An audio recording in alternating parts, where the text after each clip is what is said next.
Hoy quería compartirles un tema que es sobre la fe.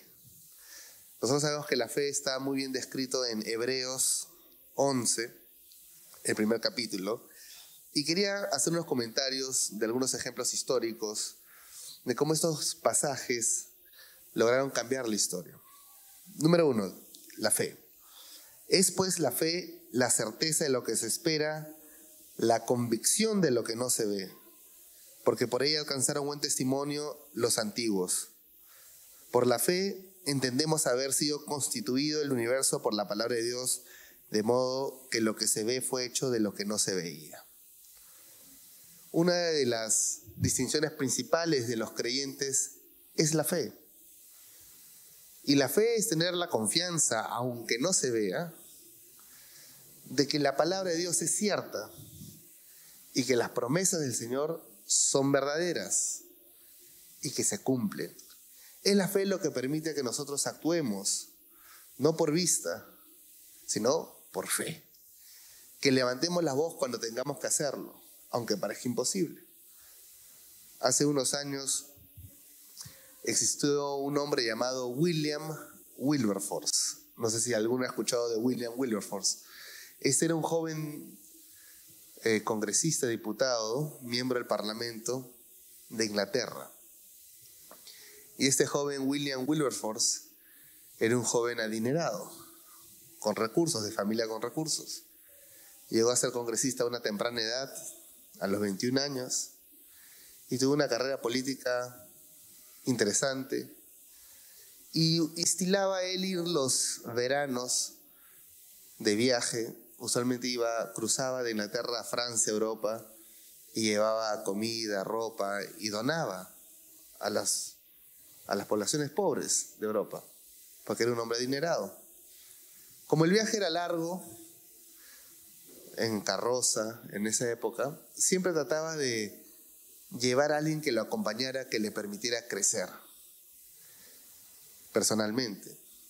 En una ocasión decidió llevar al rector de la Universidad Oxford. El rector de la Universidad Oxford era un reconocido matemático, pero también un metodista. En esa época los metodistas eran como los pentecostales hoy. Eran vistos peculiarmente por la sociedad. Y es más, criticados y juzgados, porque eran bastante eufóricos en su fe. Oraban con bastante efusividad.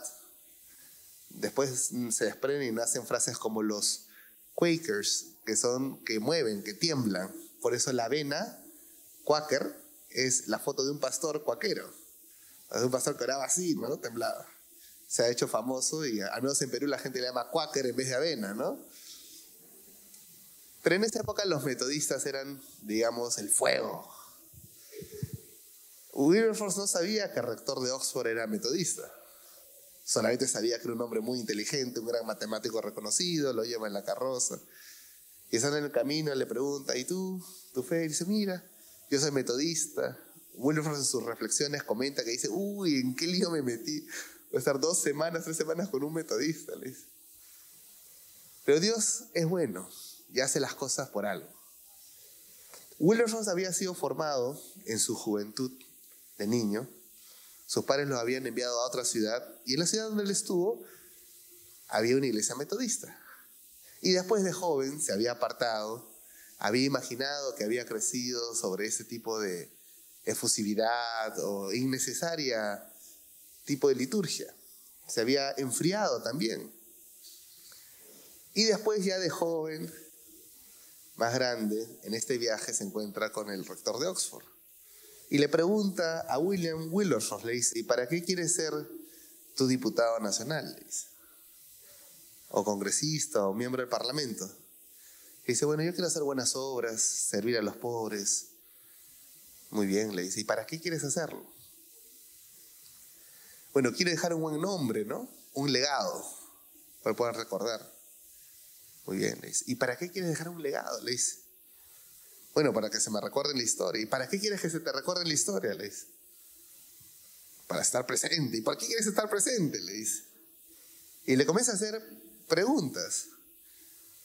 Quizás aplicando la estrategia de la mayéutica griega para tratar de descubrir y que él mismo descubra el vacío existencial que tenía, que perseguía metas superficiales, vacías. Y le dice, mira William, si tú no estás viviendo para la gloria de Dios, no estás viviendo, le dice. Y si tú no has rendido a los pies del Señor tu oficio, desde el más noble que sea, desde un albañil, un carpintero, hasta un diputado, si no lo has rendido a la gloria de Dios, entonces no estás viviendo. Fue tan dura la confrontación a Wilberforce que cuando regresó a Inglaterra dejó de ir al Congreso. Faltó 6 meses y la gente se preocupaba. ¿Dónde está William? Que era un asiduo recurrente a los clubs privados, sociales de Reino Unido, era un personaje reconocido, era presidente de comisión, era un vocero, y de pronto no iba. 6 meses. Comienzan a buscarlo, averiguan, y había caído en una profunda crisis existencial, ontológica, de su propósito, realmente para qué estaba ahí. Y le quedó clavado aquella frase que le dijo, si no estás viviendo para la gloria de Dios, si no has puesto tu oficio para la gloria de Dios, pues no estás viviendo. Y comenzó a preguntar y mandar cartas, y le preguntó al rector de Oxford, le dijo, pero ¿cómo puedo yo poner para la gloria de Dios mi oficio de congresista? Le dice, explícame, ¿qué puedo hacer? Entonces le dice, ora y pregúntate, ¿qué haría Dios o qué desearía Dios si estuviera en tu escaño? ¿Qué cambio haría? ¿Qué cambio sería fundamental? Se pone a orar, y ha dejado de ir al Parlamento, y encuentra un grupo de jóvenes profesionales, una dramaturga famosa llamada Hannah More, que es la primera mujer que escribió el diccionario en inglés, la primera mujer que escribió un diccionario en inglés.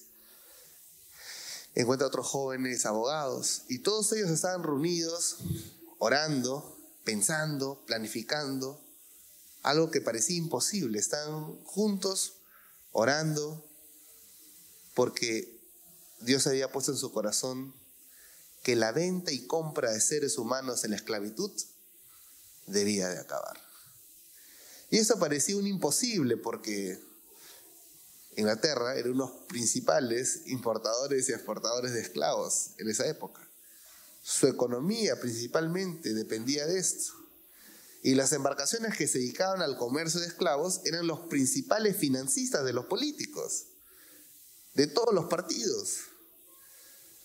Entonces se acerca William Wilberforce al grupo y el grupo le dice, estamos orando para que la gloria de Dios se demuestre en Inglaterra y podamos romper con este flagelo de la compra y venta de seres humanos, porque llevan impreso la imagen y semejanza de Dios.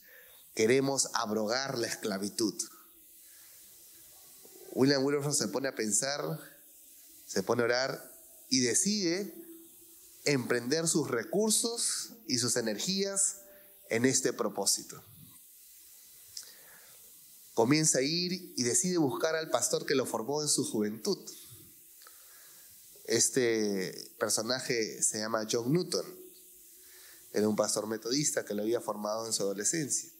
Y le cuenta y le dice, mira, tuve este viaje con el rector de Oxford y me ha desafiado que si no pongo mi oficio a la gloria de Dios, no estoy viviendo, y yo quiero saber qué puedo hacer. He encontrado este grupo que quiere abrogar la esclavitud y me parece maravilloso y causa así como imposible. Pero quisiera que me des un consejo, le dice. Y John Newton en esa época era una persona que se dedicaba a cuidar un templo, era un ministro, un pastor. Y va y le dice, mira John, sígueme. Yo, quien habla, John Newton, tenía una de las principales embarcaciones de compra y venta de esclavos, le dice.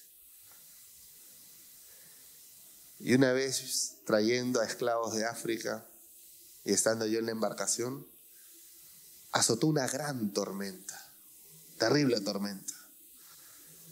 Y estando en el barco, yo dije, ¿qué hacemos? Desencadenemos a los esclavos, que nos ayuden con las velas. Pero ciertamente nos íbamos a hundir. En ese momento me acordé de las prédicas de niño que había escuchado alguna vez y de Dios a quien no le había hablado en mucho tiempo. Y susurré en el barco y dije, Señor, si tú te apiadas de mí, si tú me das una oportunidad, prometo que no más venderé a seres humanos. Y le dice, y William, y en ese momento se calmó la tormenta. Y entendí que fue una gracia lo que recibí, una sublime gracia, porque estaba ciego y ahora podía ver. Y yo redacté este himno, ayudar en tu campaña para abrogar la esclavitud. El himno Sublime Gracia, entónalo, canta. Estoy grande, no puedo dar esta batalla política que me encantaría darlo, pero tú estás joven, preparado y con recursos. Dalo todo para la gloria de Dios. Y decide emprender William Wilberforce la batalla por abrogar la esclavitud. Y se paraba en el pleno del Congreso, en los clubes sociales, y sin temor alguno entonaba Sublime Gracia. Su amiga Hannah More, la dramaturga inglesa, comenzó a hacer obras teatrales donde colocaba la historia de un niño separado de su madre, de esclavos, en el cual el niño oraba en la noche y comenzó a darle rostro humano a los esclavos. Comenzó a sensibilizar el concepto de que también tenían alma y que eran tan humanos como los blancos y que eran imagen y semejanza de Dios. Comenzó a afectar la cultura Hannah More. Hicieron activismo. Comenzó a hacer activismo inclusive por los derechos de los animales. Inventó el pin de Con mis hijos no te metas, el pin. Él comenzó a hacer el pin contra la esclavitud. Lo viralizó. Usó las firmas para abrogar. Todos los años llevaba una cantidad de firmas. Una vez llevó 150,000 firmas y lo desenredó en un pergamino gigante en el mismo Parlamento. Dicho sea de paso, esa misma estrategia usamos con mis hijos no te metas, la recaudación de firmas, el pin, las banderas, los colores. Y finalmente, en el Parlamento inglés se pudo abrogar el comercio de esclavos. Y después se pudo abrogar la esclavitud en sí misma. Y eso inspiró a otras naciones que lo hicieran. Inclusive John y Charles Wesley, los hermanos Wesley, al inicio no creían que era posible. Y al final, por la convicción y la perseverancia de William, John le termina escribiendo al rey de Inglaterra, pidiendo que abrogue la esclavitud, que eso era algo importante para el mundo cristiano.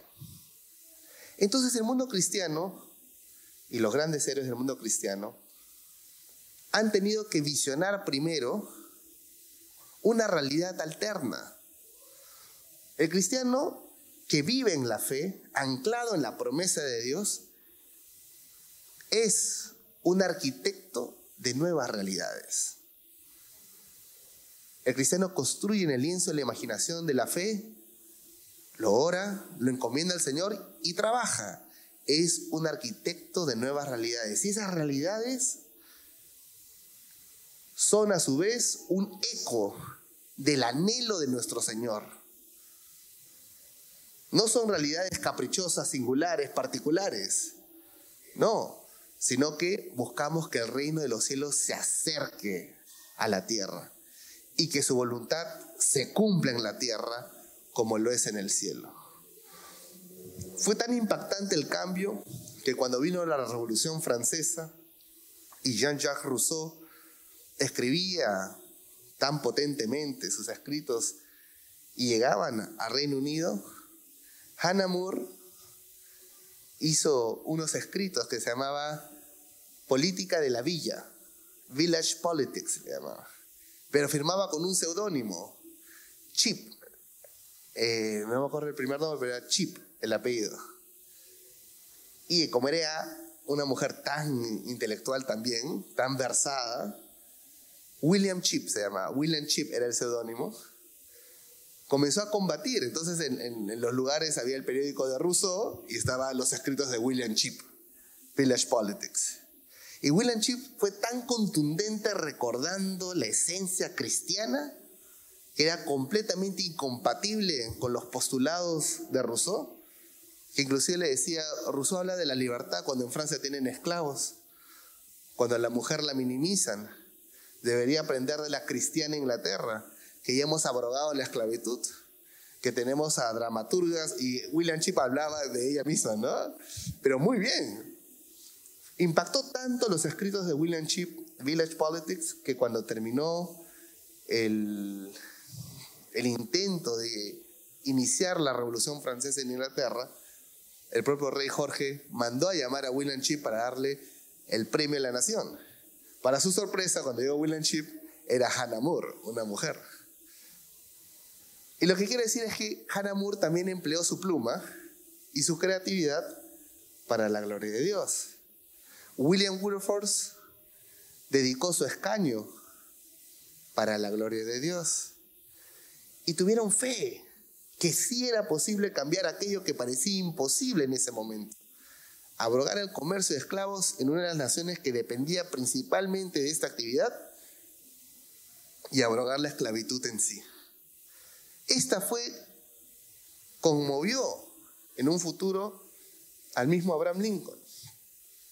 Y Abraham Lincoln, cuando inicia la batalla por la libertad, la emancipación, se inspiró mucho en la palabra de Dios. Por eso mencioné el viernes, y lo vuelvo a mencionar, hay un discurso que se llama el segundo discurso inaugural de Abraham Lincoln. Y en esta dice que se debe repetir como se dijo 3000 años atrás. Los juicios del Señor son justos y son verdaderos a la vez. No se puede sobrevivir Estados Unidos mitad esclava, mitad libre. Que Dios nos ayude. Y mencionaba, y si nuestros hijos tienen que morir en el campo de batalla para equiparar la muerte de los negros traídos en nuestras embarcaciones y ser vendidos como esclavos o dado a muerte por el látigo en el campo de plantación, que así sea. Y después se encomendó a hacer el himno de batalla de la República, que era lo que él representaba. Y lo escribió una hermana, que era una activista para abolir la esclavitud. Así como hoy el activismo es para evitar la ideología de género, y el activismo hoy es para evitar el aborto se imponga, en esa época el activismo principal de la iglesia en términos sociales era abrogar la esclavitud. Emily Ward se llamó la que compuso este himno de batalla de la República. Y la batalla y la guerra civil en sí fue eminentemente espiritual. Imagínense a los soldados marchando al campo de batalla con el sonido del cañón, las balas, y cantando gloria, gloria, aleluya, su verdad marchando está. Ese es un himno que algunas iglesias lo cantan hoy, pero es un himno castrense, militar, que se empleó durante toda la guerra civil en Estados Unidos. Iban marchando al campo de batalla confiados que la causa por la cual estaban peleando era una causa justa y era una causa veraz. Y felizmente se pudo abrogar la esclavitud en Estados Unidos también. Sin la fe, Moisés no hubiera podido liberar al pueblo. Me imagino que cuando Moisés estuvo 40 años fuera, había la esperanza que retorne. Y entre el pueblo seguramente muchos habían imaginado cómo iría a ser el retorno a Moisés. Estoy seguro que algunos pensaron que estaba entrenando un ejército y que pronto iba a venir a la revolución. La imaginación del pueblo es amplio y variado. Pero después regresó Moisés con un palo. Eso era todo lo que necesitaba. Con un palo, un bastón. Fue todo. Y fue directamente a apelar a lo que a Dios le importa. ¿Qué le dijo al faraón? Le dijo, queremos solamente unos días para ir al desierto para adorar a nuestro Señor. Qué importante es la adoración. O sea, el punto de quiebre fue que el faraón no permitió que adoraran a Dios. Y Moisés le dijo, queremos ir a adorar al desierto y terminando este festival, regresamos. No le dijo como va en Hollywood con su cetro y le dice, deja a mi pueblo ir, soy Moisés, el libertador. No. Él había crecido con Ramsés, lo conocía. Y solamente le pidió permiso para ir y orar. Aperturó otra dimensión que no estaba presente en la lógica del faraón. Es decir, la dimensión espiritual. Una actividad esencial para nuestro Señor. Razón por la cual hemos sido creados y razón por la cual nos encontramos hoy, domingo, día del Señor, en su casa. Para adorar su nombre y glorificarle y agradecerle y cantarle con nuestros labios y con nuestro corazón. Moisés solamente le pidió permiso para ir a hacerle festival al Señor y retornaba, porque si no lo hacía, plaga y castigo caerían sobre ellos. El faraón no pudo entender esa lógica e inmediatamente duplicó la carga del trabajo, le retiró los instrumentos y cuando salió Moisés del primer encuentro, después de 40 años, se encontró con el sindicato de los hebreos que le dijeron, ¿para qué viniste si estábamos mejor antes? Porque tampoco habían entendido lo que estaba apuntando. Entonces se requiere fe y la confianza que aquellas cosas que a veces parecen nimiedades son realmente valiosas. Hay una diferencia entre lo que tiene precio y lo que tiene valor. El derecho, como lo he explicado antes, o la ley, solo tiene sentido si persigue la justicia. Y solamente es legítimo si está anclado en la verdad. Acá se contrasta dos pensamientos, el de Montesquieu y el de el filósofo presbiteriano escocés Samuel Rutherford, quien fue el que acuñó el término rule of law, que hoy se conoce Estado de Derecho. Esto lo acuñó un pastor evangélico escocés. Se enfrentó al rey inglés Charles II. Y Samuel Rutherford escribe un libro que se llama Lex Rex. Y en este libro dice, dado que el Señor no hace excepción de personas y todos somos iguales ante Él, estamos todos sujetos a un mismo Estado. Un Estado donde solamente puede gobernarnos un derecho y veraz. Y decía, y el Estado de Derecho, el rule of law, es solamente legítimo si éste está anclado a la ley moral superior. O sea, Rutherford finalmente en última instancia pone como legitimidad de un sistema, no solamente que sea legal, sino que esté anclado y vaya en sintonía y armonía con la ley moral superior. Como Montesquieu en Francia decía, no, la ley no es ley porque sea ley, sino es hecho por el hombre, para el hombre y por los hombres. O sea, al final, la legitimidad es la voluntad humana. Rutherford ponía como legitimidad en máxima instancia que vaya en concordancia con la ley moral superior, con la ley natural, es decir, la ley del Señor. Hoy muchos políticos usan Estado de Derecho, Estado de Derecho, Estado de Derecho, olvidando que quien acuñó el concepto es un pastor evangélico, Samuel Rutherford, escocés y presbiteriano. Y esta fue la premisa, que el Estado de Derecho solo es legítimo si va en sintonía y armonía con la ley moral superior. Entonces no basta con que sea legal. El reverendo Martin Luther King Jr., cuando daba sus discursos en Estados Unidos, recordaba y decía recurrentemente que jamás se debe de olvidar que todo lo realizado por el régimen de Adolfo Hitler fue legal y fue democrático. Es más, cuando Estados Unidos manda al fiscal Jackson a los famosos juicios de Nuremberg, entre los países conquistados y derrotados, estaban los soviéticos, los ingleses, los franceses que fueron invitados, los estadounidenses y los alemanes en el sitio de acusados. Y Goering se levanta desafiante y le dice, ¿cuándo no? Los Estados Unidos juzgando al mundo con su complejo de superioridad moral. Si ustedes quieren un juicio justo, júzguenme bajo la ley alemana. ¿Por qué me van a juzgar bajo la ley de Francia, o de Inglaterra, o de los soviéticos, o de Estados Unidos? ¿Acaso yo soy americano? Le dice. Si ustedes quieren un juicio justo, júzguenme bajo la ley alemana. De lo contrario, este juicio es inválido. Jackson fue confrontado, llamó al presidente de Estados Unidos y le dijo, renuncio, le dijo. Porque tiene un buen punto. ¿Cómo lo voy a juzgar? ¿Con qué derecho le voy a juzgar al alemán? Le dice. El presidente de Estados Unidos rechaza su solicitud de renuncia y le dice: no acepto tu renuncia. Lo que está en juicio es la cosmovisión que va a reinar y va a ser por las próximas décadas. Jackson se pone a orar y regresa y le pregunta y le dice: antes de tú ser Alemania, antes de yo ser americano, somos humanos, le dice. Es nuestra primera condición que nos equipara. Y como humanos tenemos una conciencia que nos es dado sobre lo que es bueno y lo que es malo, sobre lo que es correcto y lo que no es correcto. Porque desde la creación hemos sido dotados de una conciencia. Y eso está en el artículo 1 de la Declaración Universal de Derechos Humanos. La persona humana es dotado de conciencia, un verbo que implica receptor y emisor. Se introdujo el concepto de la dignidad. ¿Por qué tenemos derecho a la vida? Porque es ley. ¿Y si cambiamos la ley, ya no tendríamos derecho a la vida? Inclusive el derecho a la vida está anclado en una premisa metafísica cristiana. Tenemos derecho a la vida porque la vida tiene dignidad. Y la pregunta es: ¿por qué tiene dignidad? Hitler mismo decía que habían vidas indignas de vivir, que debían de ser exterminadas. Por eso exterminó primero a los gypsies, a los roma, a los testigos de Jehová, a los homosexuales, a los judíos y a la oposición política. Y tenía sus razones lógicas, racionales, pero no veraces ni justas.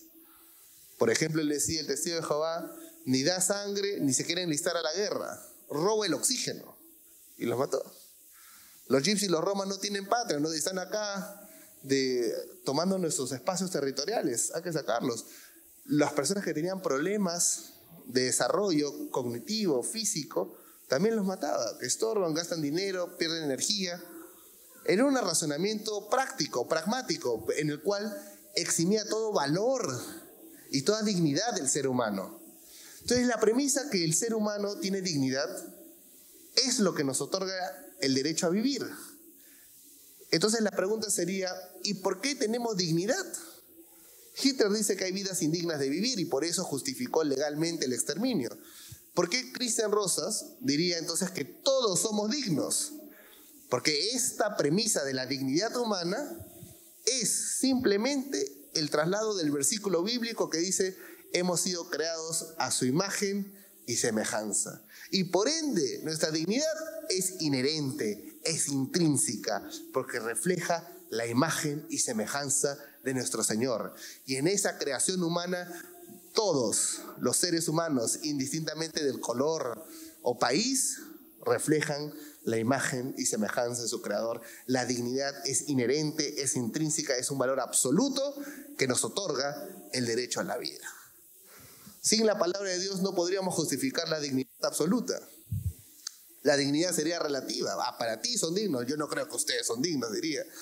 ¿Y quién primaría? El más fuerte.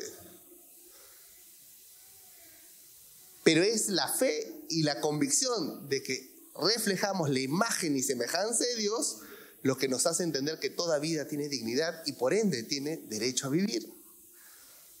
Es la fe lo que dice que si somos dignos, creados a la imagen y semejanza por un Dios que nos ama, no podemos esclavizar el fuerte al débil, ni esclavizar el uno al otro, sino que debemos tratarnos en el vínculo del amor. Y es la convicción de que esto es lo correcto, lo que llevó a las reformas políticas e inclusive una guerra civil en Estados Unidos. Es la fe de creer que lo que la palabra explica y dice y enseña sobre el reino es cierto.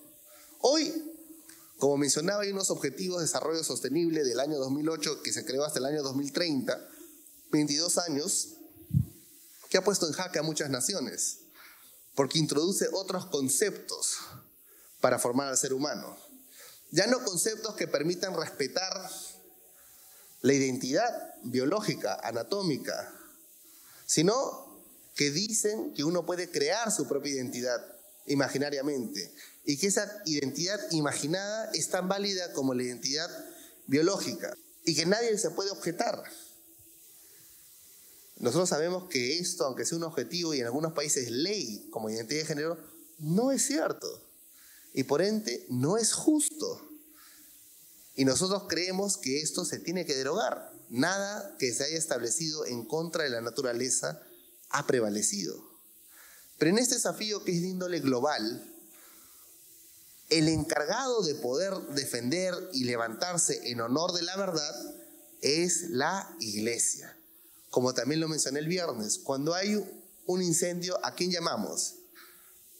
A los bomberos. Cuando hay un robo, a la policía. Y cuando la verdad se ausenta en la esfera pública, es la iglesia. El apóstol Pablo le dijo a Timoteo: la iglesia es el estandarte y baluarte de la verdad. ¿Quién va a decir que es falso que un hombre puede ser mujer? ¿Es responsabilidad de un político, de un juez? En primer término, es responsabilidad del cristiano, que es poseedor de la verdad. Y esa verdad, llamado Jesucristo, que nos dice que Él es el camino, la verdad y la vida, es nuestro Señor, es nuestro dueño. Y por ende nosotros tenemos que ser consecuentes con aquella convicción. Creemos que esa es la verdad y lo tenemos que decir, y aun si esto desafía el sistema temporal, regional o global, tenemos que plantarnos. Hace unos años me invitaron al Parlamento Europeo, justo ahorita que mencionaba el pastor Font de la OEA. Me acordé porque se estaba debatiendo un caso de Holanda donde quieren aplicar la eutanasia a niños por depresión, que así lo diagnostica un médico, y que la eutanasia, es decir, matarlo, asesinarlo, porque consideran que el tratamiento es innecesario, es irreversible, podía darse sin el consentimiento de los padres. O sea, imagínense la gravedad de ese tipo de leyes que se ven en otros países, ¿no? O sea, un niño está deprimido, triste en el colegio, va al psicólogo, el psicólogo dice: no, ya es eutanasia a niños. Y era un debate polémico en Holanda. Y eso se llevó al Parlamento Europeo. Y en el Parlamento Europeo querían a alguien que comience a hablar con fuerza, ¿no? Y los europeos pues son parcos, no dicen nada, no dicen lo que piensan. Por ahí un español dijo: inviten a Cristian Rosas, el peruano, él sí va a hablar. Y yo fui, ¿no?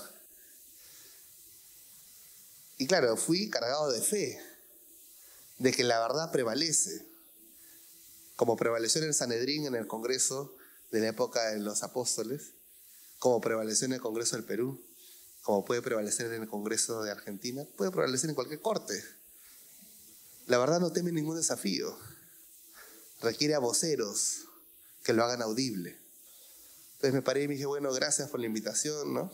Estoy aquí en Bruselas, donde antes había por lo menos 70 zoológicos humanos, hace menos de 100 años, hace 70 años, en los cuales ponían a chimpancés al costado de nativos amazónicos de Sudamérica y pigmeos de África, y llevaban a los niños escolares de Europa a lanzarle una manzana, un plátano, diciéndoles que eran eslabones no evolucionados, subhumanos, porque la teoría de educación que primaba en Europa era la del darwinismo.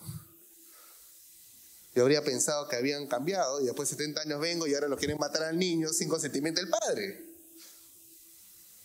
Todo el padre asombrado, indignado, ya les había hincado. Y seguía, y seguía, y seguía. Y finalmente no se aprobó. O sea, Europa dijo que era incompatible esto. O sea, lo que hacía Holanda era incompatible con los ideales europeos. Y se tuvieron que restringir.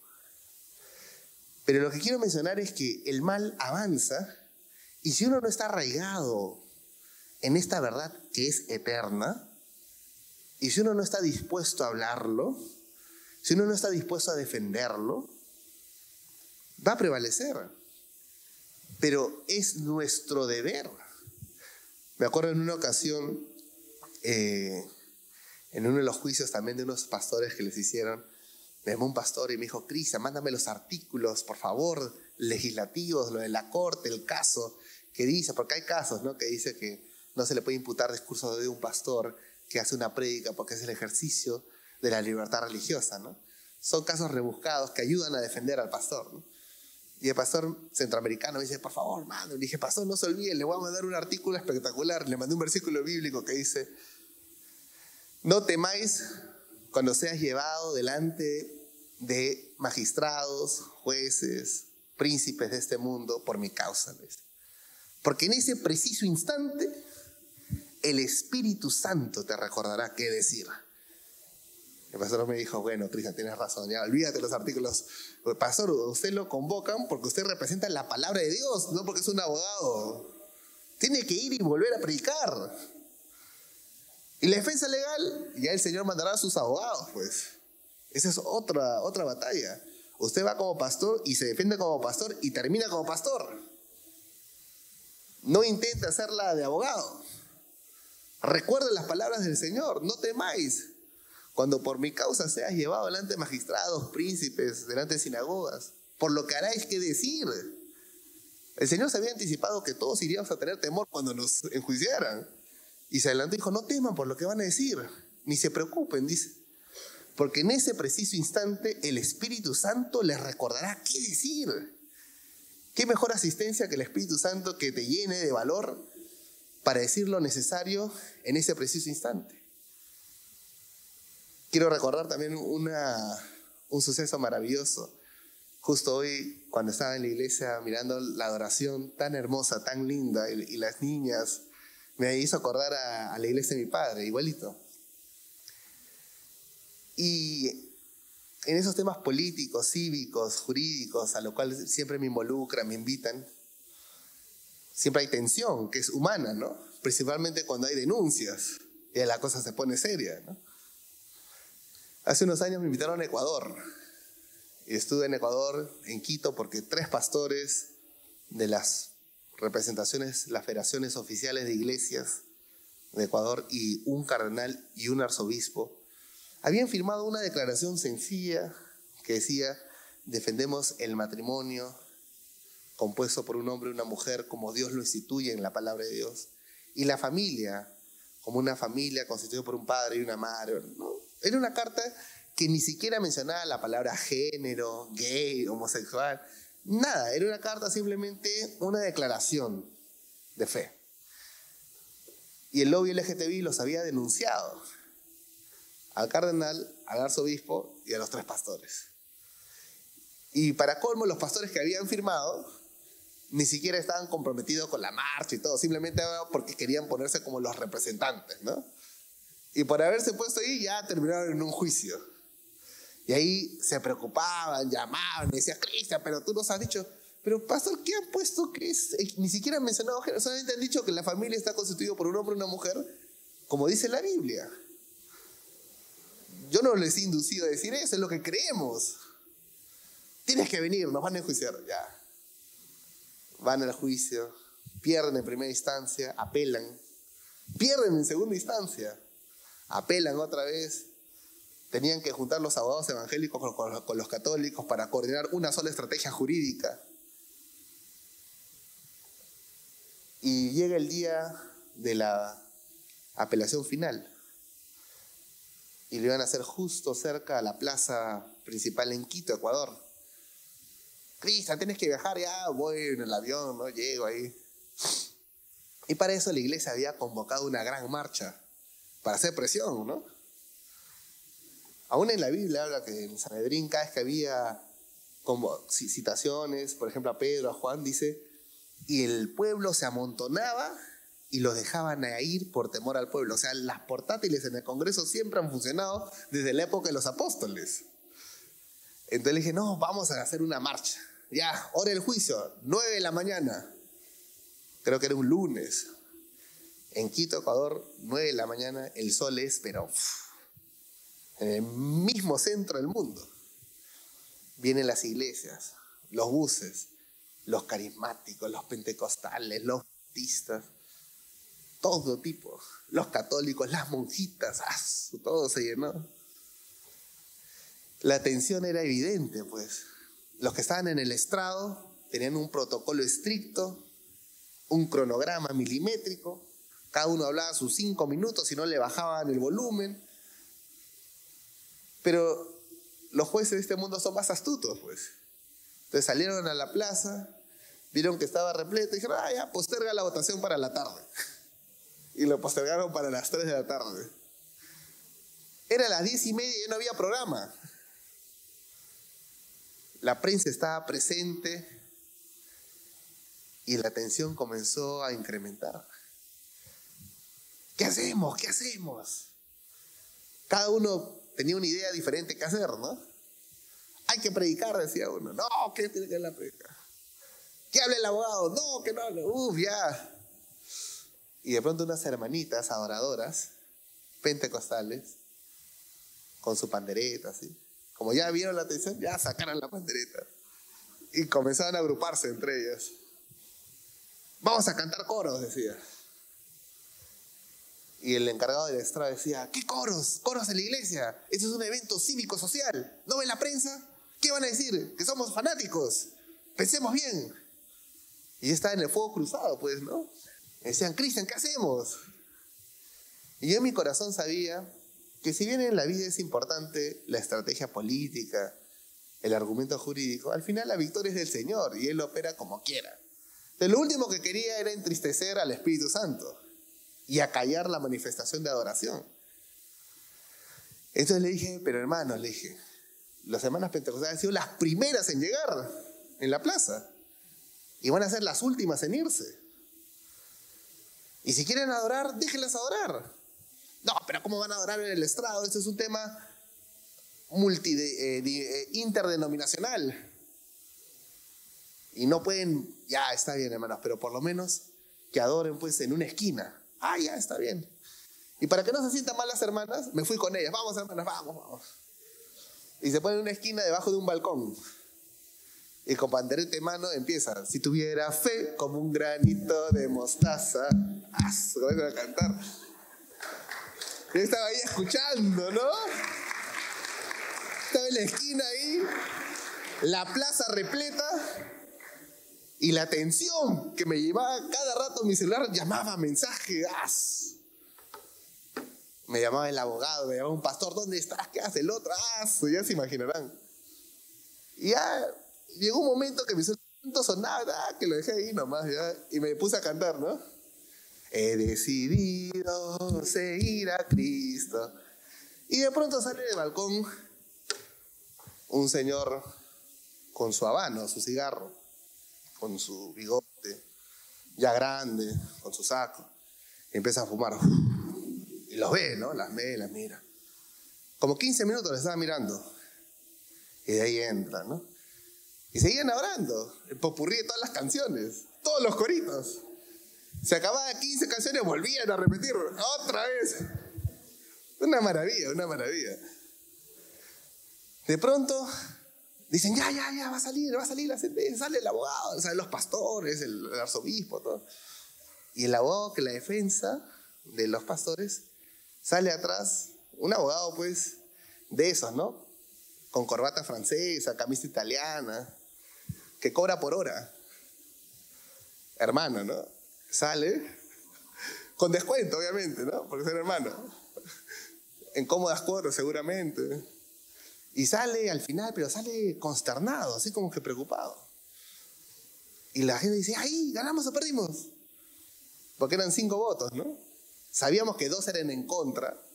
Ya sabíamos esos 2 jueces que eran contrarios por sus declaraciones previas. Sabíamos que 2 eran a favor. Había uno que era parecido a la parábola de la viuda. Uno que no tenía ni temor de Dios ni respetaba a los hombres. Era impredecible, nadie sabía cómo iba a votar. A veces condenaba a un narco, sin temor, lo condenaba, a veces lo sacaba a otro. Era impredecible. Y nadie sabía cómo iba a votar. Y le decimos al abogado, y hemos ganado. ¿Y por qué esto es así? Hemos ganado. Le dije, sí, pero no puede ser. ¿Pero cómo que no puede ser? Es que hemos ganado, sí. Y, a ver, espérate, voy a hablar. ¿Y qué hacemos con toda la multitud? Ya, la iglesia más cercana. Creo que era una iglesia carismática. Y ahí todo el mundo se amontonaba, ¿no? Mira, gracias a Dios por esos problemas, porque en esos problemas ya no importa qué denominación, todos son un solo ejército, todos es un mismo reino.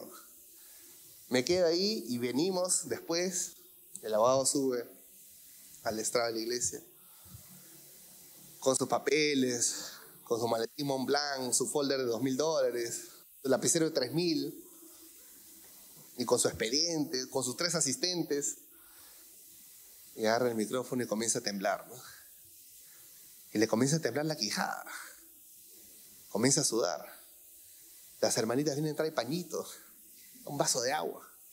Y no se podía componer. Y se escuchaba un gemido, además. un llanto de su alma. Se compone y dice: hermanos, hoy Dios me ha enseñado que ninguno de mis argumentos fue válido. El juez que faltaba votar, salió a fumar y escuchó el cántico de unas hermanas a las que yo había dicho que no las pongan cerca. Y se acordó en ese momento de su madre que ya murió, que cuando era pequeño lo llevaba a las campañas. Y mirando a la señora, justo había una hermana que se parecía a su mamá. Y se puso a pensar: ¿cómo voy a condenar a mi madre que está en el cielo? Ya sé cómo voy a votar. Y regresó y votó por la libertad religiosa. Y el abogado dijo: hoy he entendido que no es con argumentos, ni con espada, ni con ejército, sino con el Espíritu de Dios. Gloria a Dios por eso. Lo cual demuestra que la simple y sencilla adoración de unas hermanas, simple y sencilla, hasta relegadas en una esquinita, pero con su pandereta ahí, fue suficiente para quebrar el corazón de un juez. Y fue la pieza contundente para la victoria de la iglesia del Señor. Entonces, como bien mencionaba al inicio, ¿quién edifica su iglesia? Cristo. Y Cristo usa a quien le plazca. Mencioné el sábado la historia de Portland, Oregon. Mientras los pastores debatían quién va a ir y va a defendernos, la recién convertida presidenta de la Federación Transexual dijo: yo daré testimonio. Porque fue libertada esa noche de la esclavitud, del pecado que me azotaba. Yo daré testimonio, yo defenderé. Y nadie la tenía presente en el campo de batalla. Los argumentos jurídicos internacionales, nada de eso importó. Fue la pandereta y el coro de unas hermanas. Por eso, hermanas, la iglesia es del Señor. No es de los hombres. No es de los registros públicos. Es del Señor. Y el Señor lo edifica y lo usa como le plazca, para demostrarnos que no es con nuestra fuerza, que no es con nuestra inteligencia, no es con nuestra planificación, no es con nuestra estrategia. Cuando yo fui a Portland nunca pensé, menos aún el presidente de la Federación Transexual, jamás, ni en mis más últimos sueños hubiera imaginado algo así. Cuando estuve en Ecuador nunca pensé que ninguno de los argumentos que hemos escrito iba a valer, que más pudo el sonido de una pandereta y un cántico, nada más. Pero el Señor es fiel, es bueno. La fe de esas hermanas conmovió no solamente el corazón de Dios, sino el corazón de un juez. Porque creyeron, aún en su simpleza. Creyeron y decían: no, adoraremos hasta que Dios responda. Y adoraron y no se fueron. La fe, hermanos, es lo que puede cambiar realidades. No solamente personales, sino colectivas, corporativas y nacionales. Puede cambiar la historia, como lo hemos visto en los ejemplos ya mencionados. Ayer mencioné otros ejemplos. Pero, hermanos, la fe es la convicción de aquello que ahora no se ve, pero uno está convencido que será. Fe fue lo que tuvo el pastor Miguel Font cuando construyó ese templo. Cuando no había nada, lo visionó. Y creyendo en esa visión, se postró, oró, pidió y construyó, y el Señor respondió. Gloria a Dios.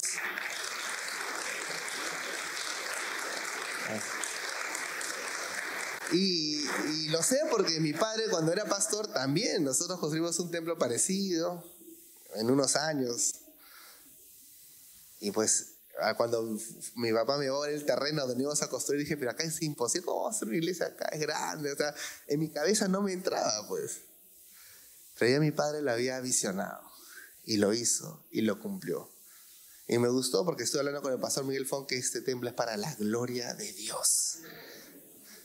Inclusive la forma que fue construida para la gloria de Dios. Igual, el Señor a su iglesia tiene guardados a sus abogados, a sus entrenadores deportivos, a sus maestros. A cada uno los tiene ubicado en un lugar estratégico. Cada uno tiene una misión especial. Cada uno tiene una misión maravillosa. Y Él mismo los va edificando. Él mismo lo va moviendo. Que cuando falta algo, una necesidad en un grupo, el otro lo llena. Y si no se da abasto ese solo templo, hay refuerzos alrededor con los vecinos. Y si no hay en los vecinos, hay en la región. Si no hay en la región, está en el país vecino. La iglesia es una, hermanos, porque el Salvador es uno. Entonces yo les comparto hoy el mensaje de la importancia de la fe.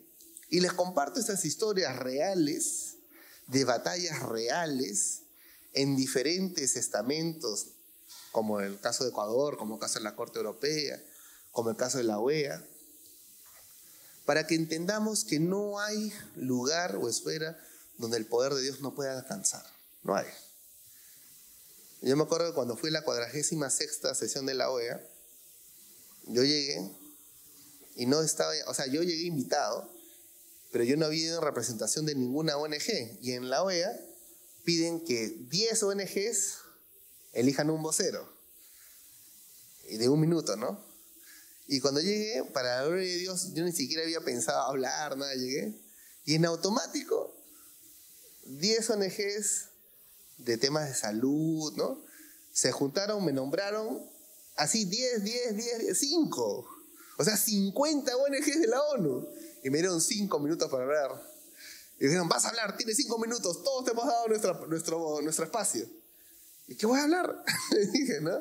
Tú sabrás, pues, tú tienes que hablar. Y yo me ponía a pensar en esa ocasión, oye, ¿y quién hizo ese lobby? Yo no hice ese lobby, o sea, yo solamente fui, viajé y estuve presente sentado. Me vieron sentado y dijeron, no, tienes que hablar. Y esos son los mecanismos y las puertas que Dios abre y usa. No es solamente con nuestra fuerza, es con la fuerza del Señor. Me presentó el pastor temprano a nuestra diputada presente, provincial. Gloria a Dios por eso. Que sean muchos más. Que sean muchos más. También a un hermano que trabajaba en una fábrica. Que sean muchos más empresarios, hermano. Que le vaya bien. Que prosperen. Y que todo lo que hagan sea para la gloria de Dios. Que la iglesia estará ahí para respaldar. Para la gloria de Dios. Igual ese templo. Entonces yo quiero terminar dejándoles un desafío, ¿no? Somos arquitectos de nuevas realidades en el Señor.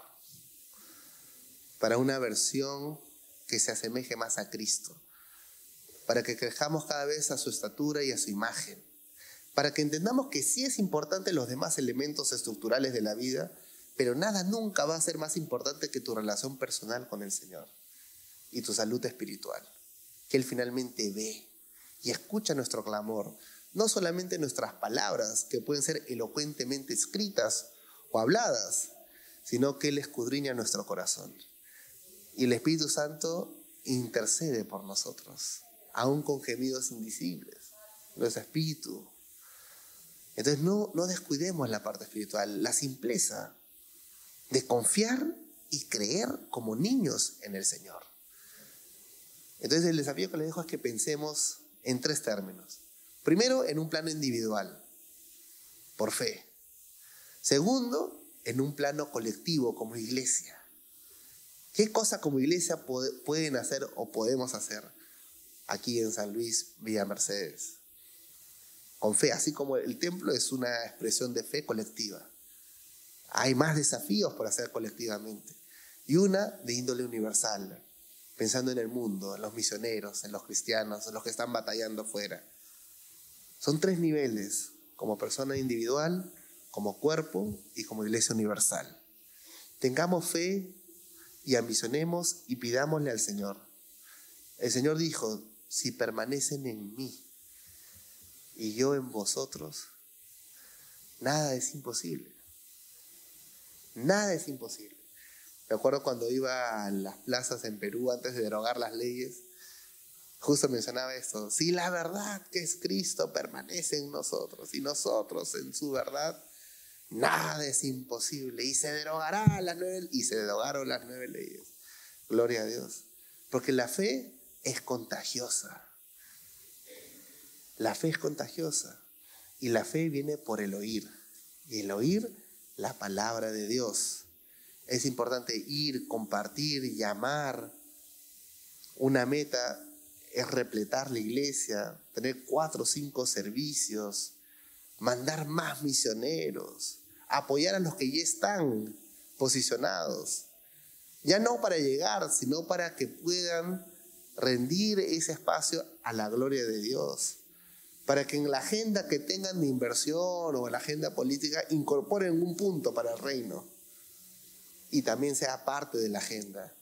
Que dediquen en parte de su esfuerzo un punto para el reino de los cielos. Y todos estaremos ahí como un solo cuerpo. Uno es la cabeza, uno es la salvación. Les comparto estas historias de todo corazón con la intención de animarlos, hermanos. Porque la palabra dice, anímense los unos a los otros. Que Dios les bendiga. Muchas gracias.